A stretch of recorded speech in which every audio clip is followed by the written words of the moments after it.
بسم اللہ الرحمن الرحیم۔ السلام علیکم۔ حضرت عیسیٰ علیہ السلام کی ولادت باسعادت کب اور کیسے ہوئی؟ حضرت وہب بن منبع نے ذکر کیا ہے کہ اس دن مشرق و مغرب کے تمام بت منہ کے بل گر پڑے اور شیاطین بھی اس وجہ سے حیران ہوئے، حتیٰ کہ ابلیس نے شیاطین کو حضرت عیسیٰ علیہ السلام کی پیدائش کی اطلاع دی۔ پھر شیاطین نے دیکھا کہ آپ اپنی ماں کی گود میں ہیں اور فرشتے ان کو گھیرے ہوئے ہیں۔ اس دن آسمان پر ایک عظیم ستارہ طلوع ہوا اور بادشاہ فارس اس کے ظاہر ہونے سے پریشان ہوا۔ اس نے کاہنوں سے اس کے متعلق دریافت کیا تو کاہنوں نے بتایا کہ کسی بڑے آدمی کی پیدائش پر ایسا ہوا ہے۔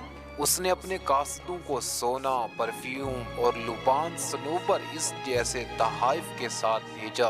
جب وہ ملک شام میں آئے اور بادشاہ کی خدمت میں حاضر ہوئے تو بادشاہ نے ان سے آنے کا مقصد پوچھا تو انہوں نے اپنا مقصد بیان کیا۔